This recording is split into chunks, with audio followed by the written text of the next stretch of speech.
Hola, mi nombre es Carlos y vengo a presentarles una propuesta de árboles de clasificación monotónica sobre flujos de datos.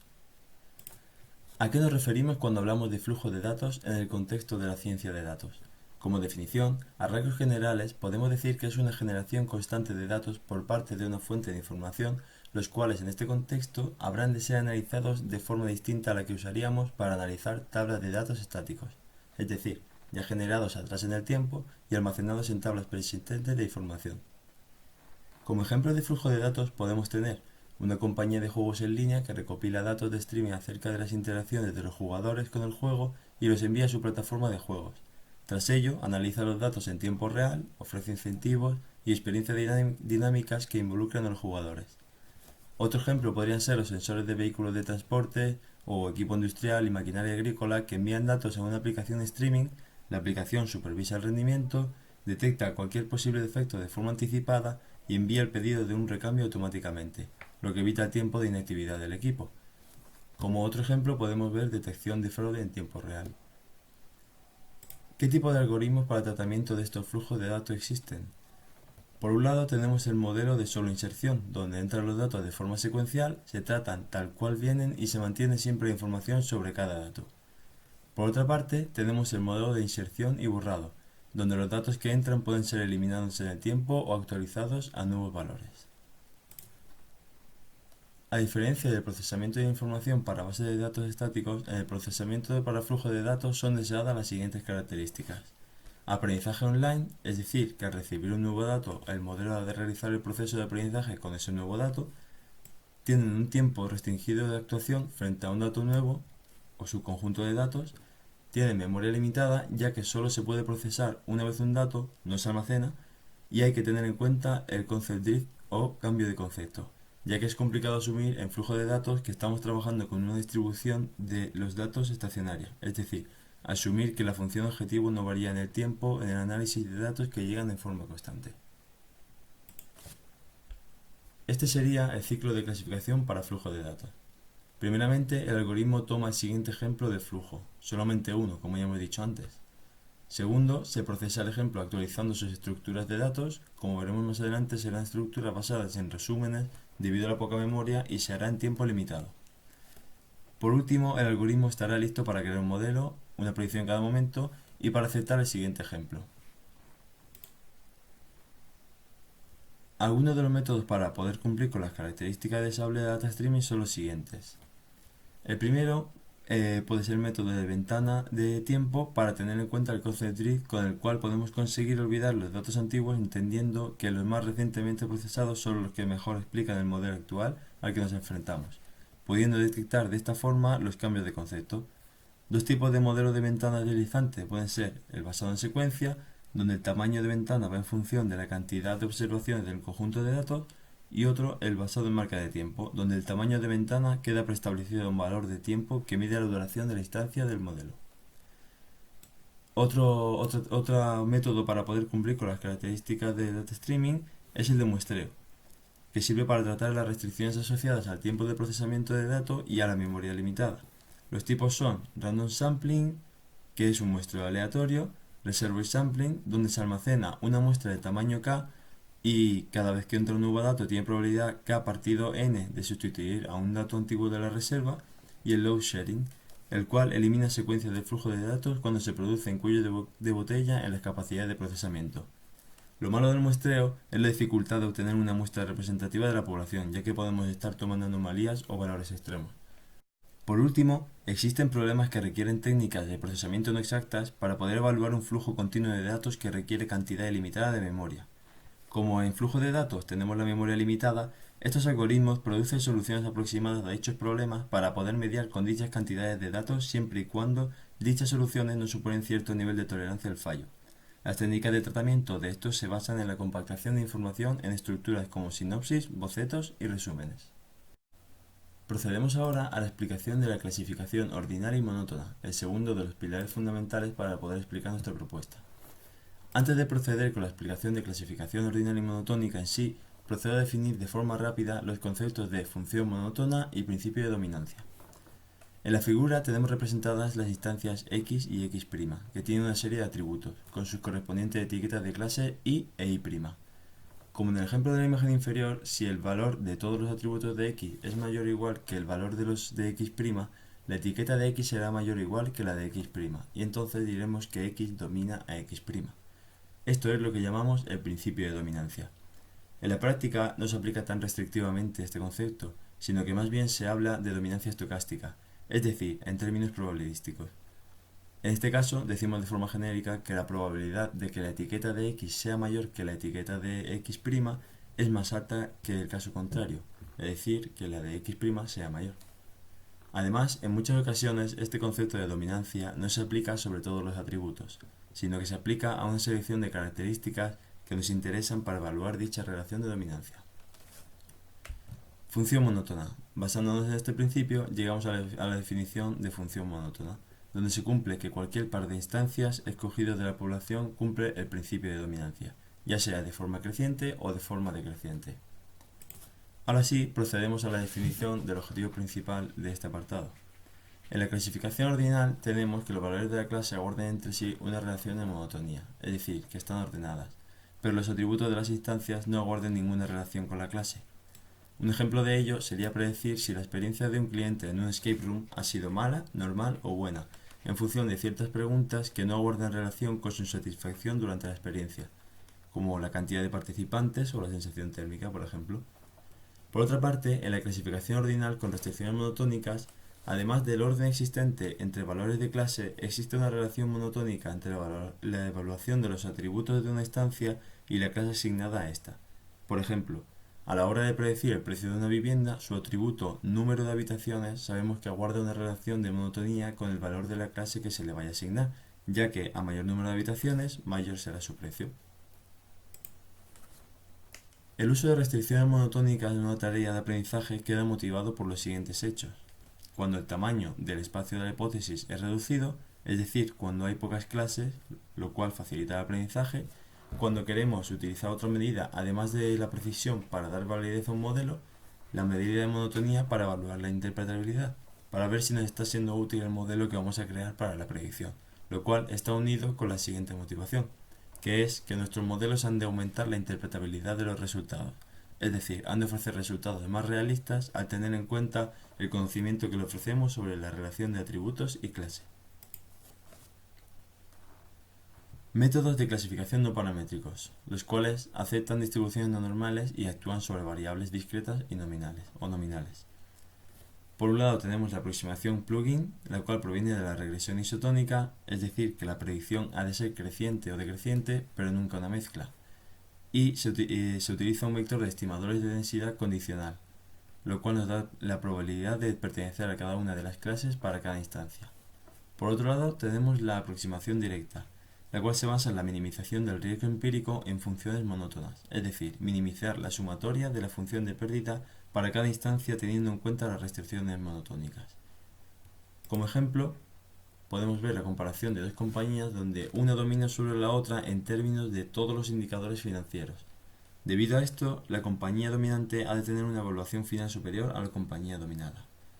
Otro ejemplo sería la calificación de trabajadores de una empresa donde se evalúan ciertos aspectos así como la puntualidad, méritos alcanzados o comportamiento, y sus etiquetas de clase son malo, bueno o excelente.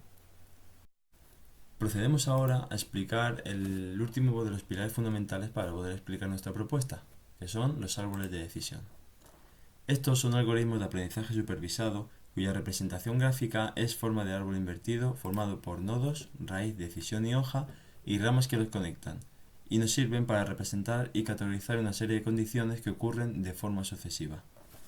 Divide el espacio de los predictores en regiones distintas no superpuestas, como podemos ver en la imagen de la derecha. Estas regiones pretenden ser lo más homogéneas posible internamente y lo más heterogéneas entre las distintas regiones. Sirven para regresión y para clasificación. Solo cambia el tipo del valor de la variable dependiente. Cuando la variable dependiente es continua, usamos árboles de regresión. Cuando es categórica, usamos árboles de clasificación. Por tanto, para regresión utilizamos la media de los valores que caen en las hojas, mientras que para clasificación usamos la moda como valor de las hojas. En nuestra propuesta utilizaremos clasificación. En cuanto a ventajas e inconvenientes, Como ventajas tenemos que son fácilmente interpretables, es un método no paramétrico, es útil para conocer la relevancia de los predictores, es decir, de los atributos, ya que a la hora de expandir el árbol se cogen de forma secuencial los más relevantes, y además no les influyen outliers ni valores perdidos en gran medida, por lo que requiere menor limpieza de datos. Como inconvenientes, por contra, tenemos que producen sobreajuste. Hay que usar métodos como la poda o el uso de restricciones como los criterios de parada, máximo número de observaciones sobre nodo hoja, profundidad máxima del árbol, etc. Además, no resultan tan efectivos como otros métodos, tipo ensambladores, en cuanto a precisión. También tenemos que son sensibles a ruido en los datos, lo cual puede modificar la estructura del árbol de forma significativa. El funcionamiento del árbol. Comienza siempre en un nodo raíz y conforme se expande el árbol vamos teniendo cada vez subconjuntos más y más homogéneos con respecto a la variable de salida. En este árbol, la primera rama, por ejemplo, contiene a la gente menor de 30 años como una alimentación, por tanto se le ha asignado la etiqueta de en forma. Para hacer esto posible necesitamos que en cada nodo se tome la decisión de qué atributo escoger para hacer la siguiente expansión del árbol cuando sea necesario. Por ello los nodos internos se llaman nodos decisión. Esta decisión se basa en una medida de pureza que nos dice cuál de todos los atributos es el que mejor separa los datos en cuanto a homogeneidad en cada uno de los subgrupos creados. ¿Qué medidas de pureza tenemos? En clasificación, que es lo que vamos a tratar, tenemos el índice Gini o la entropía. Ambos nos enseñan la pureza de un nodo haciendo uso de la cantidad de elementos de la misma clase que pertenecen a ese nodo. También tenemos la ganancia de información, que nos dice cuánto se reduce la entropía con cada uno de los atributos candidatos a ser escogidos para la expansión. Finalmente, de esta forma se van creando ramas y más ramas hasta que todos los datos quedan totalmente separados o hasta que se cumpla cierta condición de parada. Para flujos de datos tenemos el Hefdin Tree o el Very Fast Decision Tree, el cual hace uso de la idea de que una pequeña muestra a menudo puede ser lo suficientemente representativa de la población estudiada como para elegir un atributo de división óptimo.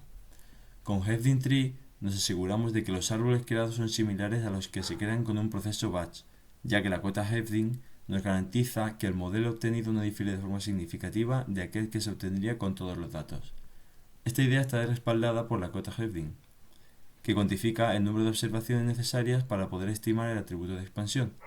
En nuestro caso, la decisión de expandir el árbol se tomará en caso de que, primero, la diferencia entre la ganancia ofrecida por el mejor atributo para la división y la ganancia ofrecida por el segundo mejor atributo sea mayor que la cota, y segundo, que la cota sea mayor que un parámetro de desempate, tie-breaking, establecido para cuando se dé el caso de que la cota es lo suficientemente grande, pero los dos mejores atributos escogidos para la división son demasiado similares como para que se cumpla la condición anterior, lo que podría llevar a un estancamiento del árbol.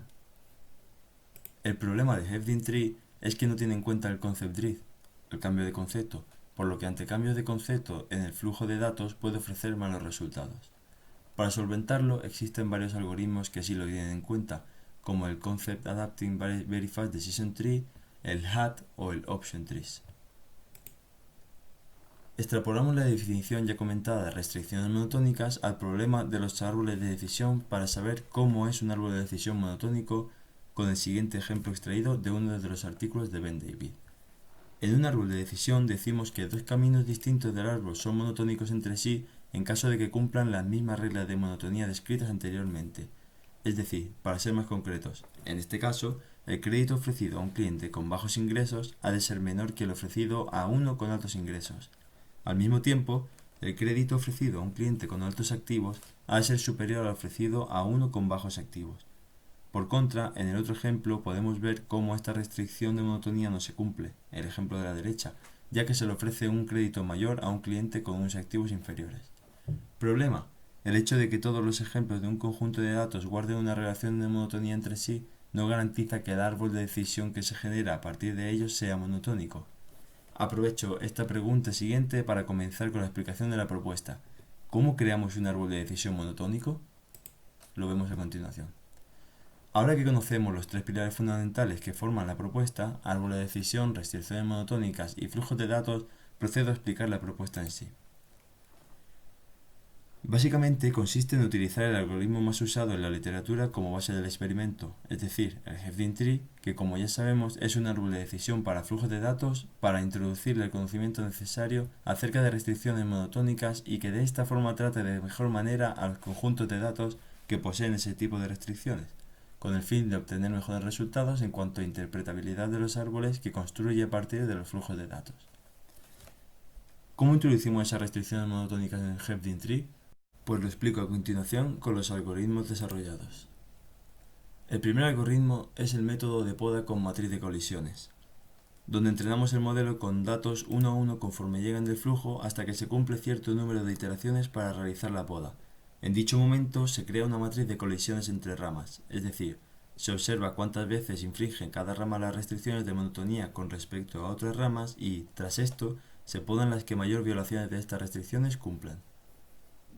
El segundo algoritmo es el método de evaluación a la hora de expandir el árbol, el cual, a la hora de decidir si expandir el árbol o no en el nodo de decisión donde ha caído el último ejemplo, tiene en cuenta que el índice de no monotonicidad no sea peor al expandir el árbol que el actual. Es decir, si el algoritmo detecta que al expandir el árbol se va a violar las restricciones de monotonicidad, entonces no se producirá dicha expansión. Este método está controlado por un parámetro de tolerancia para evitar perder precisión a la hora de intentar formar un árbol monotónico. Aspectos a tener en cuenta. Hefdin Tree ha sido extraído de MOA, Massive Online Analysis, el cual es un entorno de trabajo para el tratamiento de flujo de datos de evolución masiva. Los 4 conjuntos de datos utilizados son datasets tomados de la literatura, con pocas instancias y estáticos. Por tanto, el entorno de flujo de datos ha debido de ser simulado para poder realizar los experimentos. La validación ha sido hecha con las medidas MAE, Mean Absolute Error, y NMI, Non-Monotonicity Index, para la comparativa de algoritmos. MAE es una medida de clasificación multiclase. Lo calculamos como la suma de la diferencia de los errores con respecto a los valores originales de clase dividido entre la cantidad total de instancias. Nos interesa para tener en cuenta la distancia de los errores. La medida NMI, para calcularla, contamos las colisiones existentes entre las instancias de todo el conjunto de datos y lo dividimos entre la máxima cantidad de instancias que podría haber en caso de que todas las instancias colisionasen con todas las demás del conjunto de datos. Estas son las medidas que usaremos, como ya hemos dicho, para la validación de los algoritmos, y nos interesa principalmente que baje NMI.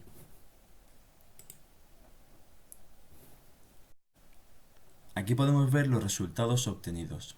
Primeramente con el algoritmo base, Hefdin Tree, y las tres tablas de abajo para los algoritmos implementados.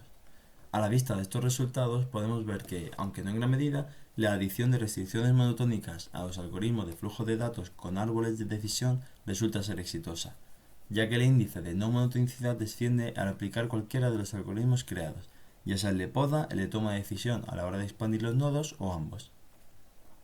Hemos de tener en cuenta también que los conjuntos de datos que estamos tratando en los experimentos son muy pequeños. El entorno de flujo de datos real ofrece cantidades masivas de datos que permiten a los algoritmos un aprendizaje más fiel del problema. Quizás sea este el motivo de que el índice de no monotonicidad descienda tan poco entre algoritmos sin las restricciones y los que sí las tienen. Al no tener tantos datos, hemos debido de modificar los parámetros de Hefdin Tree para poder crear árboles lo suficientemente grandes que nos sirvan para poder probar nuestros algoritmos. Por otro lado, podemos ver cómo en algunas ocasiones un descenso de la monotonicidad viene acarreado de sanciones en la precisión del algoritmo, por lo que el índice MAE puede verse ligeramente mayor a la hora de aplicar estas restricciones monotónicas. Sin embargo, es probable que el algoritmo base, sin las restricciones de monotonía, alcance una precisión más alta, pero que la interpretabilidad de los resultados predichos sea inferior a la de los resultados obtenidos por los algoritmos que sí aplican dichas restricciones. En conclusión, teniendo en cuenta el factor que hace que los resultados no sean tan significativos, ese volumen del conjunto de datos tratado, podemos concluir que los resultados han sido exitosos, ya que, aunque hemos obtenido mayor error en la predicción, la interpretabilidad de los resultados es mayor debido a la bajada de la no monotonicidad en las predicciones. Como trabajo futuro, sería necesario hacer experimentos con flujos de datos reales, lo cual seguramente nos aportará resultados más significativos en cuanto a la ganancia de monotonicidad y, por tanto, interpretabilidad de los resultados.